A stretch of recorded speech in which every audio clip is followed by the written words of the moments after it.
기도드렸습니다. 아멘. 네, 반갑습니다. 네, 목사님께서는 지난주 광고하셨던 것처럼 시카고에서 CMA 총회 참석 중에 계십니다. 내일까지 일정이 있으신데 잘 마치시고 돌아올 수 있도록 계속해서 기도해 주셨으면 좋겠습니다. 오늘은 나눔과 섬김이라는 주제로 함께 말씀을 나누려고 합니다.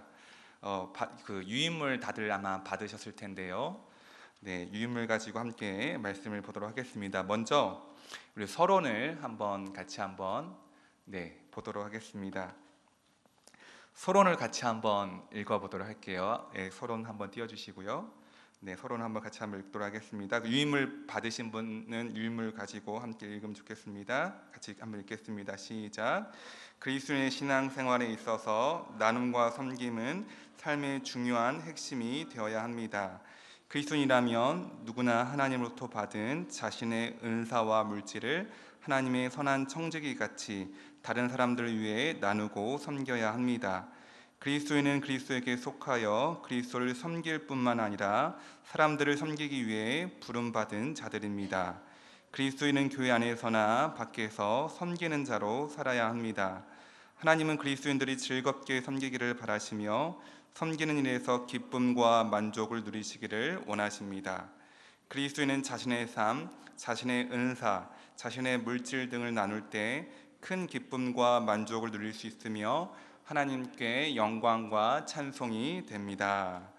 네, 제가 서론을 이렇게 한번 요약해 보았습니다.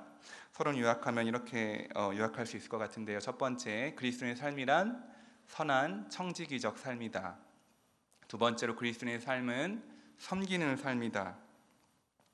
세 번째로, 그리스도인의 삶은 삶, 은사, 물질 등을 나눌 때 하나님께 영광과 찬송이 된다. 여러분은 이 서론이 사실 오늘 말씀의 결론이 되기도 합니다. 생각하는 질문을 한번 우리 함께 보기 원합니다. 첫 번째 질문은 이 질문입니다. 그리스도인은 섬김을 위해 부름을 받고 있다는 사실에 대해서 어떻게 생각해야 합니까? 섬김에 대한 자신의 삶을 돌아보십시오. 이렇게 나와 있는데요. 우리 그리스도인들은 모두 다 섬김을 위해 부름을 받았습니다. 아멘이시죠? 네. 오늘 예배가 끝나고 돌아가시는 길에 그리고 잠자리 들기 전에 하나님께서 나로 하여금 어떠한 섬김의 사역으로 부르셨는지 한번 생각해 보는 시간을 가지시면 좋겠습니다. 사실 이 나이에 우리 무슨 섬김이냐라고 생각하실 분이 혹시 있을지 모르겠어요. 그러나 그런 분이 계시다면 우리 성경에는 그런 일들이 많이 나와 있죠. 80세에 모세를 불러주시고 또 85세에 갈렙을 또 사용하시고, 하나님은 그렇게 나이와 상관없이 사람들을 부르시고 사용하셨습니다. 그렇기 때문에 나 또한 주님께서 부르시는 날까지 섬김의 사역을 다해야겠다, 이런 마음으로 이 예배를 마치시고 돌아가셨으면 좋겠습니다. 다시 한번 우리가 다짐하면서 그렇게 우리 섬김에 대해서 생각해 보았으면 좋겠습니다.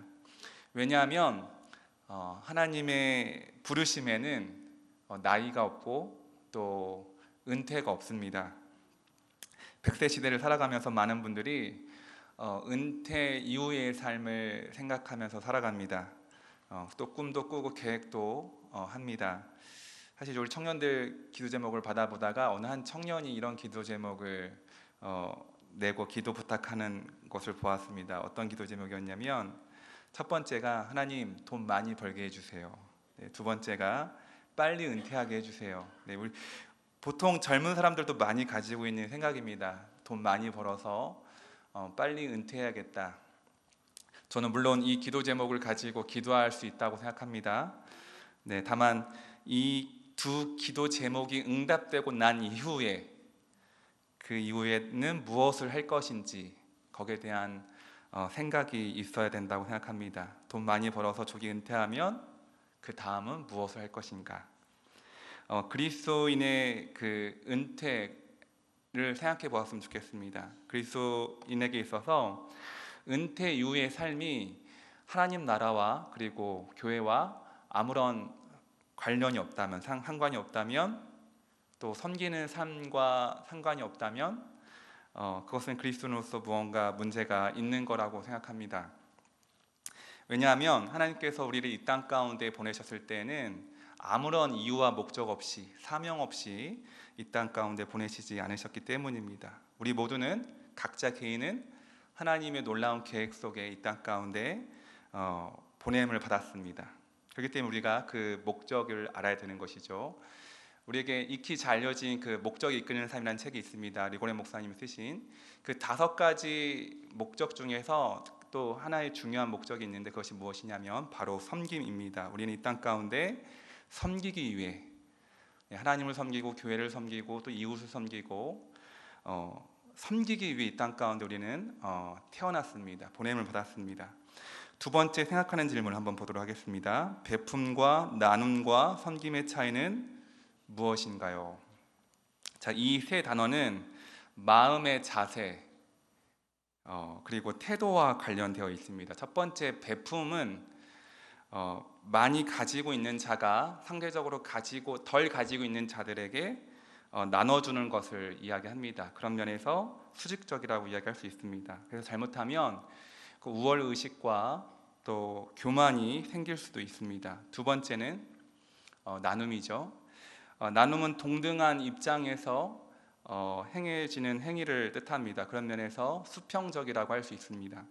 그리고 마지막 섬김은 그 첫 번째와 같이 수직적이지만 어떻게 다르냐면 세상 사람들이 생각하는 그 세상의 방식과 다릅니다. 세상 사람들은 섬김을 받아야 될 대상이 분명히 있고 또 그 섬겨야 되는 대상이 따로 있는데 기독교에서 말하는 섬김은 그것이 정반대입니다. 힘이 있는 자가 섬김을 받아야 하는데 오히려 힘 없는 자를 섬깁니다. 힘 있는 자가 섬김을 받지 않고 오히려 힘 없는 자를 섬깁니다. 그리고 지위가 높은 자가 세상에서는 섬김을 받아야 하는데 지위가 낮은 자를 오히려 섬깁니다. 이런 면에서 기독교적 섬김과 세상의 그 섬김이 다르다고 할 수 있는 것이죠. 자, 이후에 나오는 말씀들 통해서 이 부분을 좀 더 자세히 보도록 하겠습니다. 먼저 1번 문항을 한번 보도록 하겠습니다. 누가복음 22장 24절 27절 오늘 본문에 해당되는 말씀인데요. 이 본문에서 예수님은 봉사의 기본 자세에 대해서 무엇을 교훈하고 있습니까? 라고 이렇게 묻고 있습니다. 자, 이 배경에 대해서 한번 설명을 드리겠습니다. 이 배경은 어떠한 상황이냐면 예수님께서 잡히시기 전날 밤에 이제 마지막으로 만찬을 하죠. 제자들과 함께 유월절 음식을 나누면서 마지막 만찬을 나눕니다. 자, 그런데 제자들이 성만찬 이후에 싸우기 시작합니다. 24절을 보면 그 중에 누가 크냐 하는 것으로 싸웁니다. 제자들이 누가 크냐, 키가 크다 이것이 아니에요. 누가 더 높으냐, 잘났냐, 이제 이거 가지고 싸우는 것이죠. 자, 이 제자들의 이 주제와 관련된 싸움은 이번이 처음이 아니었습니다. 예루살렘 입성하기 전에도 예수님께서 장차 나라를 회복하실 때 그들이 생각하는 예수님의 그 나라의 회복은, 하나님 나라의 개념은 로마의 압제로부터 예수님께서 우리가 지금 고통당하고 있는데 해방시켜 주시고 무언가 이렇게 우리나라를 다시 회복시켜 주실 것이다, 그렇게 생각했습니다. 그래서 예수님께 다시금 로마로부터 그 정권을 가져와서 우리나라를 회복하시면 이제 여러 가지 자리들이 있을 거 아니에요. 좋은 자리들이. 자, 누가 좋은 자리에 앉을까를 놓고 제자들은 서로 싸우기 시작했습니다. 그런데 지금 이 예수님이 잡히시기 전날 밤 마지막으로 제자들과 함께 만찬을 하고 난 이후에 또다시 누가 크냐 하는 것 가지고 싸웠습니다. 세번역 성경에서는 누구를 가장 큰 사람으로 칠 것이냐라는 물음을 놓고 말다툼을 했다, 이렇게 이야기를 합니다. 예를 들면 이런 것입니다. 제자들 중에 누가 크냐를 놓고 나이 순으로 합시다. 나이가 가장 높은 연장자 순으로 우리 큰 것을 정합시다. 아니면 경력 순으로 합시다. 누가 먼저 예수님의 제자가 되었는지, 경력이 오래되었는지, 자, 그것으로 이제 합시다. 자, 이걸 놓고 싸우는 거예요. 누가 더 크냐 하는 문제를 가지고. 자, 그런데 예수님은 이 상황에서 섬김에 대해서 이제 이야기를 하시는데 25절 말씀을 보면, 자, 먼저 그 이방인의 임금과 집권자들이 어떠한 모습인지 이야기를 하시죠. 자, 이방인의 임금들은 당연히 주관한다, 주종 관계로서 사람들을 부리고 다스린다는 뜻이겠죠. 그리고 집권자들은 은인이란 칭함을 받는다. 자, 그런데 예수님은 그 다음 구절에서 누가 큰지에 대해서 이렇게 이야기를 합니다. 25절 말씀을 보면, 26절 말씀을 보면, 큰 자는 젊은 자와 같고 다스린 자는 섬기는 자와 같다라고 이야기를 합니다. 무슨 말이냐면 지위가 어떠하든 나이가 어떠하든 중요하지 않고 오히려 큰 사람이 섬겨야 한다라는 이야기입니다. 못난 사람이 섬기는 것이 아니라 잘난 사람이, 더 성숙한 사람이 섬긴다라는 이야기입니다. 요새 화두이기도 한 우리 청년부 설교에서는 한번 나눈 적이 있는데요. 이 부분을 가지고 한번 나눴습니다. 꼰대인가 어른인가. 꼰대는 여러분들 혹시 들어보신 분도 있고 못 들어보신 분도 있지만 나이가 많다고 해서 꼰대가 되는 것이 아닙니다. 나이가 적어도 저처럼 적어도 꼰대가 될 수 있습니다. 나이가 많고 적고를 떠나서 또 지위가 높고 낮고를 떠나서 겸손한 마음으로 내가 누군가를 먼저 섬겨야겠다 생각한다면 그분은 꼰대가 아니라 어른이라고 할 수 있습니다. 이 시대가 바라는 것이 어른인 것이죠. 이와는 반대로 내가 나이가 많기 때문에 섬김을 받아야겠다라고 생각하면 꼰대일 수 있습니다. 특별히 꼰대의 특징은 많이 들어보셨겠지만 나 때에는 안 그랬는데 이제 나 때가 나오면 이제 꼰대 인증이 되는 겁니다. 내가 젊었을 때 많이 섬겼으니까 이제는 내가 나이가 먹었기 때문에 섬김을 받아야겠다, 이렇게 생각할 수 있죠. 자, 그것이 어찌 보면 공평해 보입니다. 그런데 예수님께서 가르쳐 주신 그 섬김의 방식은 그렇지 않습니다. 내가 젊었을 때 많이 섬겼기 때문에 나이가 들어서 이제는 나는 섬김을 받아야 된다, 이것이 아니라 계산하지 않고, 비록 좀 억울하지만 계산하지 않고 따지지 않고 섬기는 자가 큰 자라고 이야기를 합니다. 자, 이번 문항이 이 부분에 대해서 좀 더 자세히 설명해 주고 있는데요. 자, 이번 문항 한번 보도록 하겠습니다. 세상 나라의 지도자와 하나님 나라의 지도자가 어디에서 본질적인 차이가 있습니까? 네, 25절 말씀 우리 다시 한번 같이 한번 읽도록 하겠습니다. 같이 한번 읽겠습니다. 시작. 예수께서 이르시되 이방인의 임금들은 그들을 주관하며 그 집권자들은 은인이라 칭함을 받으나. 네, 본질적인 차이는 권위를 어디에서 얻고자 하는가에 있습니다. 권위를 어디에서 얻고자 하는가. 이 세상 나라 지도자들은 아까 25절 말씀에 나왔던 것처럼 통치하고 억압하는 데에서 권위를 찾으려고 합니다. 권위를 인정받으려고 합니다. 꼰대라고 할 수 있는 거죠. 자, 근데 반면에 하나님 나라의 지도자들은 낮은 자리에서 섬김으로 그 권위를 인정받고자 합니다. 예수님이 보여주신 방식입니다. 이 방식이. 자, 예수님은 당시에 예수님과 이 대척점에 서 있던 사람들이 누구였냐면 그 당시에 종교 지도자들, 바리새인들, 서기관들, 대제사장을 비롯해서 그 당시에 엘리트 종교 그 사람들과 예수님이 이 대척 지점에 서 있었습니다. 당시 그 종교 지도자들은 예수님에게 많은 사람들이 몰리고 있잖아요, 그렇죠? 예수님 막 가르침에 많은 사람들이 막 놀라고 있고, 막 병고침의 역사가 일어나고 있고, 많은 역사가 일어나고 있습니다. 많은 사람들이 모이고 있습니다. 당연히 시기하고 질투했습니다. 예수님에게 찾아가서 그런 질문을 던집니다. 당신이 무슨 권위로 이렇게 가르치고 있는가라는 질문을 던져요.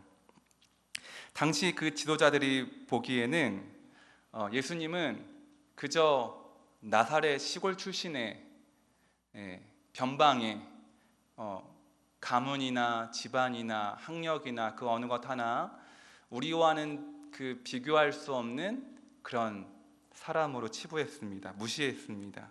그렇기 때문에 그런 질문을 던진 거예요. 당신이 무슨 권위로 이렇게 가르치는가? 우리가 생각하는 그런 요즘 말로 따지면 어떠한 정규 신학 과정을 공부한 것 같지도 않은데 누가 당신에게 그런 권위를 주었냐라고 질문하고 따졌습니다. 자, 이 종교 지도자들이야말로 왕꼰대라고 할 수 있는 거죠. 자, 그러나 하나님이시면서 만왕의 왕이신 예수님은 겸손한 왕으로 오셔서 이 땅 가운데 섬김의 사역들을 이제 하시면서 보여주셨는데 그 마지막은 어떤 모습이었냐면 자신의 목숨까지도 내어주시는 희생적인 삶을 통해서 진정한 섬김이 무엇인지 우리에게 보여주셨습니다. 자, 3번 문항을 한번 보도록 하겠습니다. 3번 문항. 예수님은 자신의 입장을 어떻게 말씀합니까? 본문에서 예수님이 가르치려고 하신 교훈은 무엇입니까? 27절 말씀 다시 한번 우리 같이 읽도록 하겠습니다. 시작. 앉아서 먹는 자가 크냐? 섬기는 자가 크냐? 앉아서 먹는 자가 아니냐? 그러나 나는 섬기는 자로 너희 중에 있노라. 네, 앉아서 먹는 자, 서빙을 받는 자, 그리고 서빙하는 자, 이것이 지금 예를 들면서 나는 섬기는 자로 왔다. 그렇게 결론을 내어주시고 계시고요. 마가복음 10장 45절도 우리 같이 읽도록 하겠습니다. 시작. 인자가 온 것은 섬김을 받으려 함이 아니라 도리어 섬기려 하고 자기 목숨을 많은 사람의 대속물로 주려 함이니라. 네, 아까도 말씀드렸지만 예수님이 이 땅 가운데 오신 목적이 섬기시고 또 섬기시다가 궁극에는 자신의 목숨까지도 내어주시는, 우리를 위해서 내어주시는 그 모습을 통해서 진정한 섬김이 무엇인지 예수님은 보여주고 싶으셨습니다. 여기서 말하는 대속물이라는 것은 무엇이냐면 누군가를 대신해서 죽는 그 희생 제물을 뜻합니다. 예수님이 잡히시기 전날 밤에 우리가 잘 알고 있는 것처럼 최후의 그 만찬만 하셨던 것이 아니라 친히 허리에 수건을 두르시고 제자들의 발을 씻겨 주셨습니다. 그 당시에 정말 종이 하는 일을 먼지 풀풀 날리는 그 지역 가운데 발이 더럽고 냄새가 나고, 그래서 그 누군가의 집에 방문했을 때 하인이 하는 일을 예수님께서 친히 행해 주셨습니다. 보여주셨습니다. 그러면서 하시는 말씀이 너희도 이와 같이 해야 된다. 처음에 제자들은 그걸 거부했잖아요.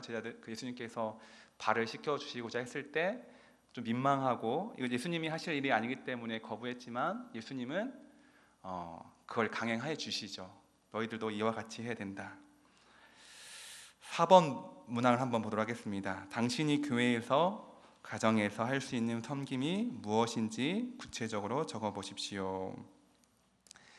네, 4번은 잠깐 우리 시간을 드리겠습니다. 한번 적어봤으면 좋겠어요. 저도 한번 적어봤는데 우리 교회에서 다양한 모습의 여러 가지 섬김이 많이 있습니다. 오늘 수요 예배를 드리기 위해서도 일찍부터 나와서 이렇게 문을 열어주시고 불을 켜주시고 찬양 준비해주시고 방송 준비해주시고 참 많은 섬김이 있었습니다. 주일 예배도 마찬가지죠. 그저 그렇게 쉽게 예배가 되지 않습니다. 많은 분들이 보이지 않는 곳에서 섬김의 사역들을 하고 있습니다. 제가 생각하기에 우리 교회에 참 많은 섬김의 손길이 필요한데 특별히 이제 나이가 연로해지면서 스스로 운전할 수 없는 분들이 많이 생깁니다. 그래서 많은 분들이 또 차량을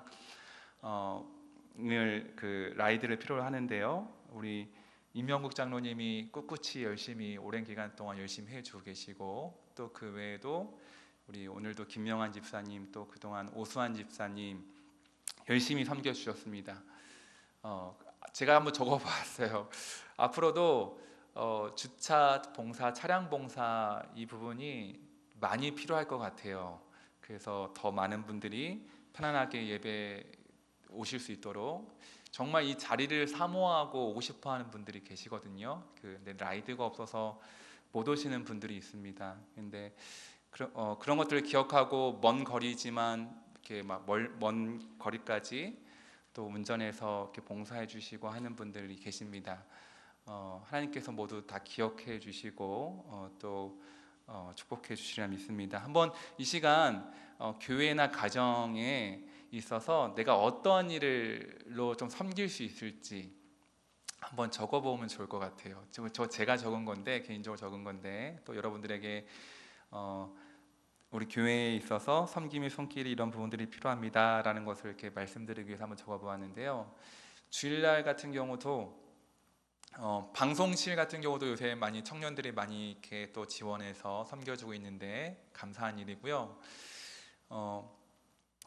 얼마 전에는 한 권사님이 아마 70대 후반쯤 되신 것 같아요. 저한테 전화를 주셔서 방송실 섬기겠다고 전화를 주셨어요. 그래서 제가 그 마음이 너무 귀하고 감사해서 권사님 너무 감사합니다. 근데 지금 이렇게 방송이 다 이렇게 준비가 되었습니다. 제가 이렇게 말씀드렸어요. 토요일 새벽 예배 때 섬기실 수 있다고 하셨는데 그때는 또 그 필요한 인원이 채워져서 제가 감사하다는 말씀을 드렸습니다. 근데 되게 감동이 되었습니다. 나이와 상관없이 그 봉사의 자리가 필요하다고 하니까 작은 그 도움이나마 될까 싶어서 돕겠다고 하시는 그 마음이 너무 귀하게 느껴졌습니다. 여러분들 그 교회에서나 가정에서 섬기면 복이 있을 줄 믿습니다. 아멘. 네, 우리 다음 말씀 한번 보도록 하겠습니다. 베드로전서 4장 9절에서 11절까지 읽고 섬김의 원리들을 찾아보십시오. 한번 말씀 한번 같이 한번 보도록 하겠습니다. 우리 함께 읽겠습니다. 시작.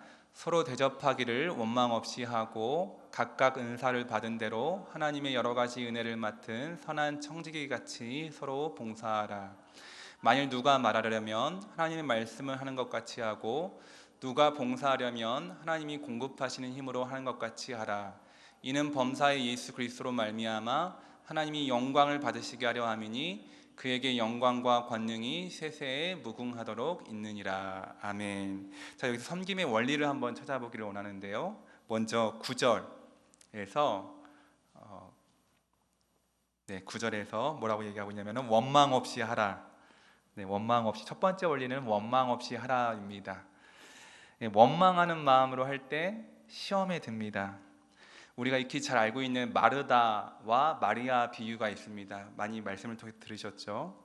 자, 이 마르다와 마리아의 비유의 핵심은 부엌에서, 우리 교회로 따지면 친교부, 친교실, 부엌에서 하는 봉사보다 지금 이 자리에서 예수님의 말씀을 듣는, 하나님의 말씀을 듣는 이 자리가 더 중요한 것이다 라는 것을 말하기 위해서 기록된 본문이 아닙니다.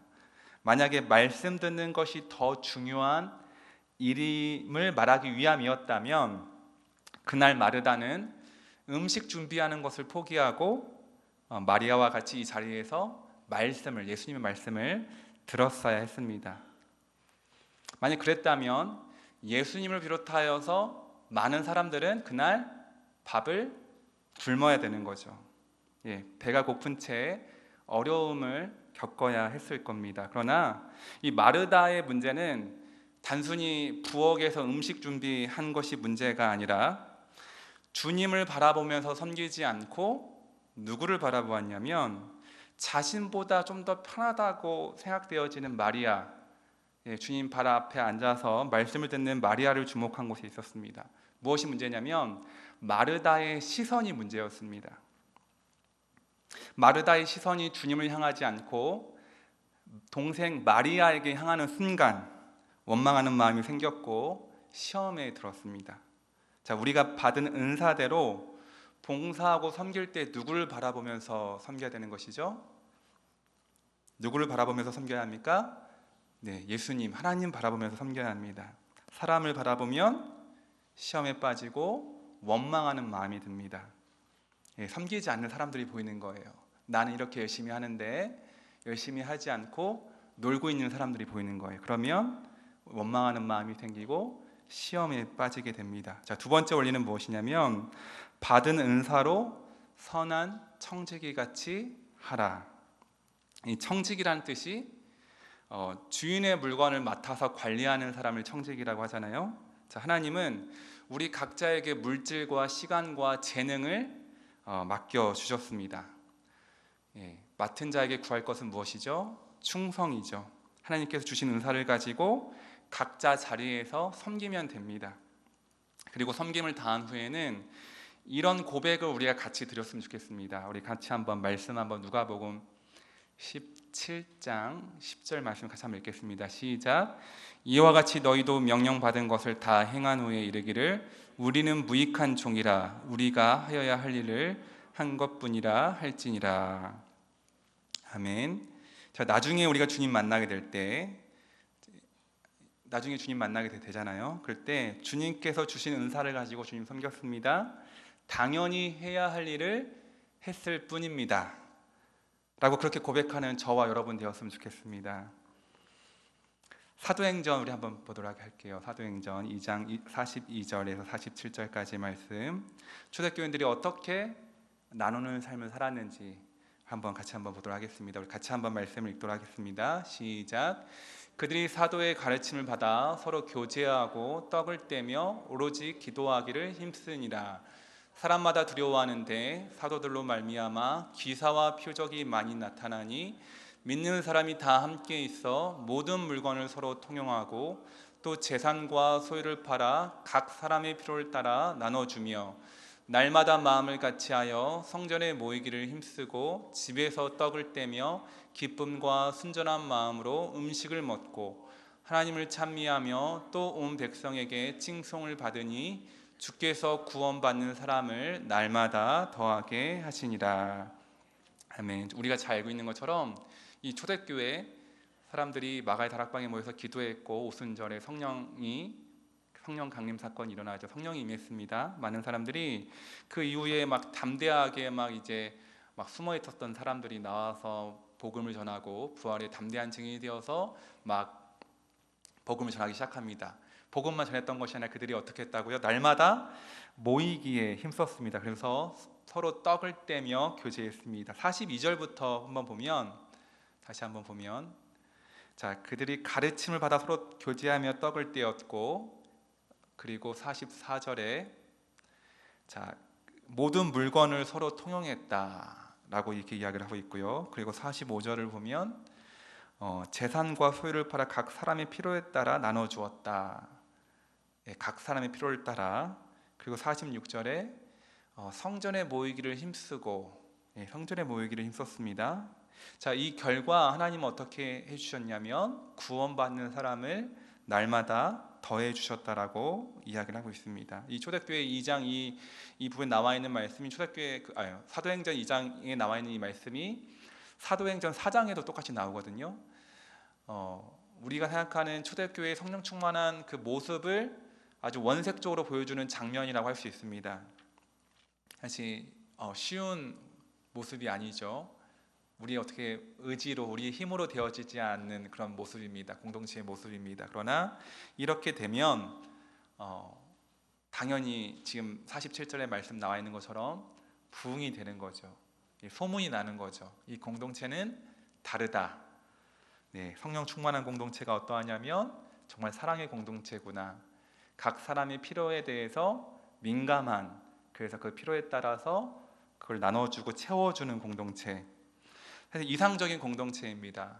그러나 우리가 계속해서 꿈꾸고 기도해야 되는 공동체인 줄 믿습니다. 우리 선교교회가 이런 공동체 되기를 소망합니다. 그러면 부흥은 자연스레 될 거라고 생각합니다. 7번 문제 한번 보도록 하겠습니다. 나누고 섬기는 자에게 하나님께서 약속하신 축복은 무엇입니까? 새 말씀이 있는데요. 말씀 한번 같이 한번 보겠습니다. 마태복음 10장 41절에서 42절까지 말씀 우리 한번 같이 한번 읽겠습니다. 시작. 선지자의 이름으로 선지자를 영접하는 자는 선지자의 상을 받을 것이요, 의인의 이름으로 의인을 영접하는 자는 의인의 상을 받을 것이요, 또 누구든지 제자의 이름으로 이 작은 자 중 하나에게 냉수 한 그릇이라도 주는 자는 내가 진실로 너에게 이르노니 그 사람이 결단코 상을 잃지 아니하리라 하시니라.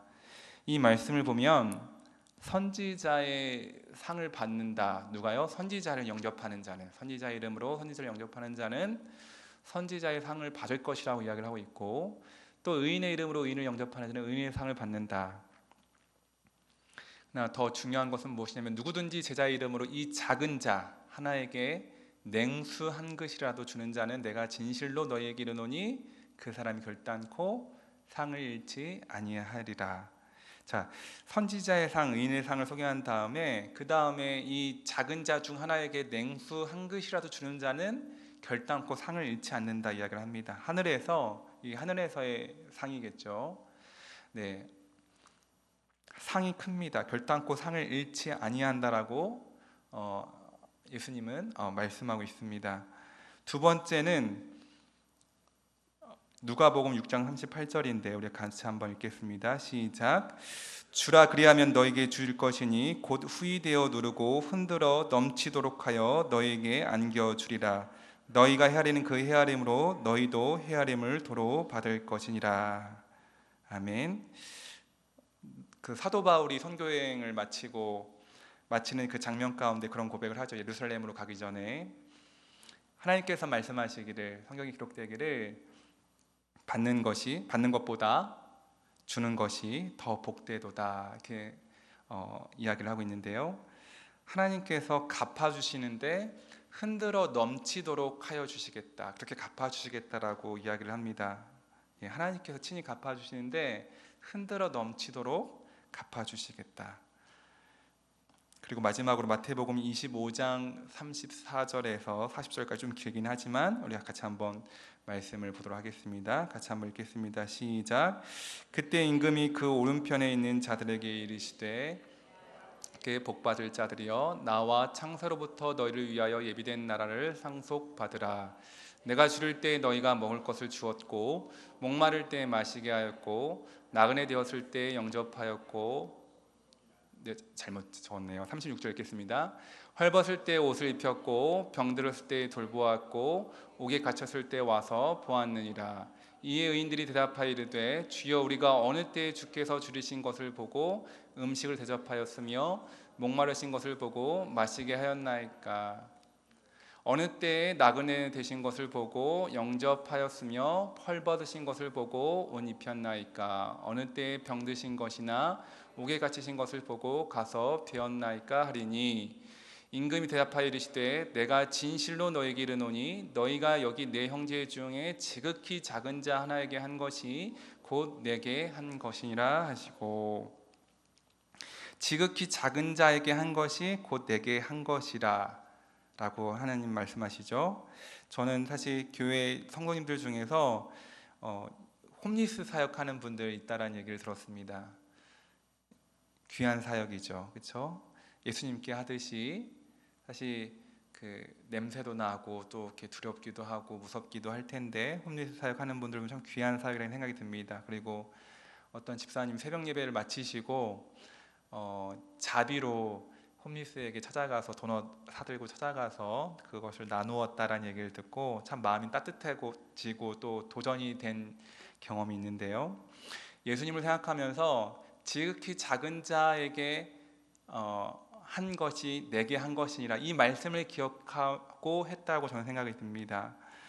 교회에서 많은 섬김의 사역이 있습니다. 노인분들을 섬기시는 우리 시원반 어르신분들을 섬기시는 분들도 많이 있고, 여러 가지 뭐 바깥에서 케어 일을 하시든 어떤 일을 하든 그 마음 가지고 하는 분들 많이 있습니다. 동일하게 교회에서 어린 아이들을 섬기는 선생님들도 많이 있고요. 이 노인분들 또 어린이들 한 영혼 섬길 때마다 주님께 하듯이 섬기고 계시리라고 저는 생각합니다. 저는 사실 이 말씀을 준비하면서 개인적으로 참 많이 부담이 되었습니다. 왜냐하면 예수님께서 친히 제 아들에게 섬김의 본을 보여주셨잖아요, 그렇죠? 그래서 이와 같이 하라라고 이렇게 말씀해 주셨는데, 사실 본의 아니게 이 목회자로 살아가면서 섬기기보다는 섬김을 많이 받으면서 살아가고 있습니다. 여러분들에게 섬김의 본이 되어야 되는데 그런 부족한 저를 위해서 기도해 주시고 더 여러 가지 모양과 모습으로 더 잘 섬길 수 있도록 그렇게 기도해 주셨으면 좋겠습니다. 그리고 귀한 섬김으로 이렇게 섬겨주시는 모든 분들 주님의 이름으로 축복하고 감사를 드립니다. 돌아가시면서 오늘 하신 하나님께서 여러분들에게 각자에게 주신 말씀들을 붙들고 내가 이 땅 가운데 살아가면서 섬겨야 할 영역과 섬김의 대상과 섬김의 사역은 무엇일까 다시 한번 생각하고 고민하고 기도하는 시간을 가졌으면 좋겠습니다. 이 시간 우리 함께 찬